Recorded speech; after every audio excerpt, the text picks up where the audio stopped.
Halo teman-teman, di dalam video pagi ini kita akan membahas tentang trading plan dan rekomendasi ya 5 Mei 2026. Nah, langsung aja deh kita mulai deh ya. Nah, jadi kalian perhatikan nih baik-baik ya. Jadi saham BEL nih ya, saham BEL BJTM nih temen ya. Ini kalian perhatikan dulu deh ya. Saham BEL BJTM, lalu saham GSMF. Nih, saham GSMF nih kalian perhatikan ya. Lalu saham TOS nih Kak. Saham TOS. Nah, ya, saham TOS. Lalu saham Adaro yang terakhir ya. Dan Zata juga ada nih temennya. Nah, Zata. Nah, jadi saham BEL ya, BJTM, GSMF, TOS, Adaro dan Zata dia ini sedang bergerak di dalam kondisi sideways Kak. Ya, sideways nih temen ya. Dan ini sedang bergerak di dalam kondisi sideways atau konsolidasi. Nah, jadi kalau kalian tanya nih Kak ya, cara masuk yang paling aman seperti apa? Nah, jadi sebentar nih teman ya. Jadi sebelum kita masuk ke cara entry-nya, saya mau kasih tahu dulu nih teman ya. Jadi konsolidasi ini adalah fase penentu Kak, yang dimana kalau dia jebolnya ke bawah, dia akan bergerak di dalam tren bearish, dan juga begitu sebaliknya Kak.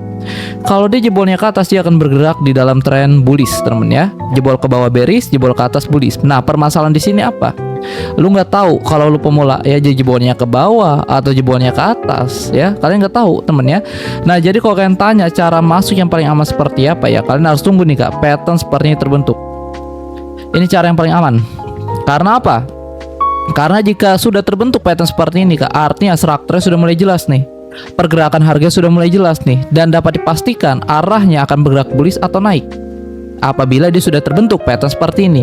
Nah, tapi kalau misalkan ya kalian rasa wah pattern seperti ini mah kelamaan bang, saya nggak ada waktu nih ya, saya nggak sabaran dan lain sebagainya, boleh nggak saya masuk di tengah-tengah harga nih ya untuk saham BEL, BJTM ya, GSMF, TOS, Adaro dan Zata? Boleh nggak? Boleh-boleh saja, tapi dengan catatan pakai stop lossnya Kak. Kalau Kakak tidak menggunakan stop loss yang ketat, itu yang saya takutkan Kak, harga turun, dia jebol ke bawah, lu bisa diseret terus makin bawah ya. Jadi ingat, sideways ini adalah fase penentu. Dia jebol ke bawah, dia akan bergerak di dalam tren bearish, dia jebol ke atas, dia akan bergerak di dalam tren bullish. Nah, ini sebagai pembelajaran juga sebenarnya nih teman-teman ya, cara masuk di dalam kondisi sideways. Nah, kira-kira seperti itu.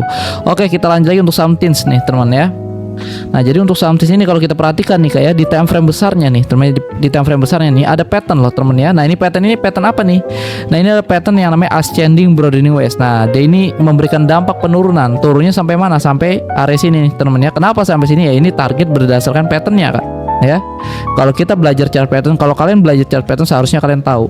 Nah, jadi kalian sebenarnya waspada, takut nggak nih bang ya ada pattern seperti ini ya, waspada aja Kak, takut mah jangan. Karena apa ya? Karena memang patternnya belum valid Kak ya, kecuali nih temen ya, garis kuningnya ini sudah dijebol nih Kak ke bawah. Nah, itu udah valid tuh temen ya. Kalau udah seperti itu besar, kemungkinan kalian akan diseret sampai ke area tersebut. Nah, tapi kalau garis kuningnya belum dijebol ya, kalian sebenarnya santai-santai aja Kak, tapi tetap waspada karena sewaktu-waktu kalian bisa dihajar ke bawah temen ya. Nah, kira-kira seperti itu. Nah, jadi kalau kalian sudah terlanjur masuk, pakai stop lossnya temen ya.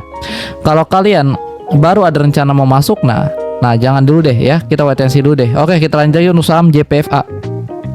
Oke, nah untuk saham JPFA ya udah kena TP kita nih temen ya. Oke, iya. Oke, di day time frame. Nah, ya udah kena TP kita nih temen ya. Ya. Udah kena TP kita masuk di base-nya meledak dan TP kita di sini nih. Nah, sekarang kalau lo ada rencana mau masuk ya jelas telat Kak ya. Wah, ini udah lama juga sih temen ya. Udah lama juga. Nah, tapi pada intinya kalau lo mau masuk sekarang bagaimana ya, telat Kak, karena harga sedang menguji nih ya, dikit lagi nih ya, sedang menguji area resisten terdekatnya, yang dimana kalau lo main hajar-hajar di sini aja Kak ya, harganya naik, gagal jebol nih, gagal nge-breakout ke atas, lo bisa diseret ke bawah ya. Jadi masih wait and see dulu deh ya kalau kalian ada rencana mau masuk. Kalau misalkan kalian sudah dapat nih, misalkan di bawah harga ya TP nanti temen ya, kalau dia mendekati area tersebut nih, sudah muncul candle kecil, candle ekor panjang, apalagi sampai muncul candle reversal, luka dulu. Ingat, jangan serakah temen ya, harga naik tidak selamanya naik, itu yang perlu kalian tanamkan di otak kalian ya. Oke, kita lanjut lagi untuk saham Koci Kak. Nah, untuk saham Koci juga udah kena TP nih temen ya, udah kena TP nih Kak ya, udah kena TP ya. Jadi bagaimana nih kalau kalian mau masuk, kalian harus tunggu dulu nih temen, dia koreksi nih nanti nih ya. Nah, tapi sebenarnya sih kalau kita perhatikan secara detail nih Kak, setelah dia kena TP ini, kita hapus deh ya.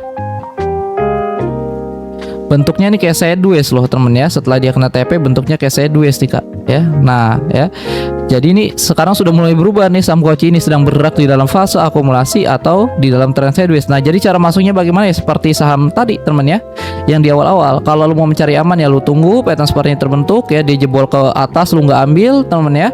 Lalu dia ketika retest atau pullback baru lu bisa ambil. Nah ya, jadi daripada lu main entry di tengah-tengah aja ya, tengah-tengah harga nih, kalau dia jebol ke bawah itu yang bahaya. Nah, tapi kalau misalkan kalian penasaran ya silakan, nggak apa-apa teman ya, coba-coba aja ya. Tapi saran saya tetap sediakan ruang kesalahan, pakai stop lossnya tidak boleh lebih dari 10%. Oke, kita lanjut lagi untuk saham DSSA nih ya. Oke, nah untuk saham DSSA sih ya sebenarnya ya, wah ini udah kena target kita juga nih, target penurunan kita ini, target penurunan pertama, penurunan kedua. Nah ini tahu dari mana bang target-target ini? Ini adalah harmonic support teman-teman ya, yang kita dapat dari Fibonacci, tarik nih dari bawah ke atas. Nah dapatlah rasio 1618 dan rasio 2618. Nah jadi bagaimana nih kalau kalian ada rencana mau masuk, misalkan saya mau buy on weakness bang, buy on weakness. Nah ini jangan deh, lu bahaya kalau lu pemula mau buy on weakness dan sebagainya. Saran saya jangan dulu deh teman ya. Nah nanti lu perhatiin dulu deh teman, lu perhatiin dulu nih ya, kalau misalkan nanti dia jebol nih kak level ini nih, wah ini bahaya nih teman ya, turunnya bisa makin dalam lagi loh ya. Nah tapi kalau misalkan dia nanti terjadi rebound nih, wah lu jangan FOMO juga kak, karena memang secara garis besar nih dia masih bergerak di dalam trend bearish kak ya. Jadi kalaupun nanti dia terjadi rebound nih ya, reboundnya cuma rebound sementara aja kak, dia naik dikit langsung dihajar lagi ke bawah, bukan rebound yang langsung naik ke ujung harga kak, enggak temen ya. Ya dia naik dikit nih ya, langsung dihajar lagi ke bawah ya. Jadi kalau kalian misalkan sudah terlanjur masuk, bagaimana pakai stop lossnya ya. Kalau kalian baru ada rencana mau masuk, wait and see dulu deh temen ya, soalnya belum ada konfirmasi juga nih kalau kita masuk ya. Oke, kita lanjut lagi untuk saham SIP.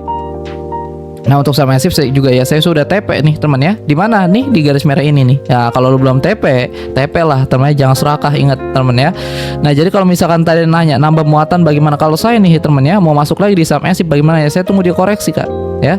Saya tunggu koreksi, lalu stokastiknya mendukung, konfirmasi candle yang mendukung, baru deh saya bisa masuk ya. Kalau sekarang sih ya dia ini sudah harga sudah terlalu tinggi nih ya, dan stokastik juga sudah berada di area overbought. Artinya apa? Kenaikan ini sudah mulai terbatas nih kak ya. Nanti kita perhatikan lagi deh ketika stokastiknya sudah berada di tengah atau berada di bawah, nanti kita update lagi deh. Jadi untuk sementara sih kita masih wait and see dulu deh temen ya, karena juga ya kalau kita rasa temen ya, wah masuk di ujung-ujung harga nggak ideal juga kak, harga sudah terlalu tinggi temen ya. Jadi ingat, harga naik tidak selamanya naik ya, atau ada kemungkinan juga kak dia tidak koreksi tapi dia membuat base nih temen ya, dia membuat base. Nah itu juga ada kemungkinan. Nah nanti kita update lagi deh ya, kita harus tunggu satu candle lagi deh, satu candle lagi. Kalau satu candlenya nanti hijau, nah itu kemungkinan besar dia akan membuat base temen ya. Nah tapi kalau nanti ketika bursa buka langsung dihantam ke bawah, nah itu kemungkinan besar dia akan koreksi. Sampai mana koreksinya kalian bisa ukur pakai Fibonacci. Bagaimana caranya ada di kelas digital, coba kalian tonton ya. Oke, kita lanjut lagi untuk saham Devi nih kak. Nah untuk saham Devi, nah ini sebenarnya ya kalau kita perhatikan jelas sekali kak, dia ini bergerak di dalam tren bullish teman ya. Nah ini pasti ini ada yang masuk nih kak di ujung-ujung harga, saya yakin betul nih dia di antara kalian nih ya. Karena apa ya? Karena kan hijaunya biasanya kalau pemula nih, wah candle hijau gua harus masuk, kalau nggak masuk gua ketinggalan ya, ketinggalan gua nggak dapat duit. Nah itu pikiran pemula tuh ya. Justru ya kalau lu misalkan telat, jangan masuk dulu seharusnya temen ya.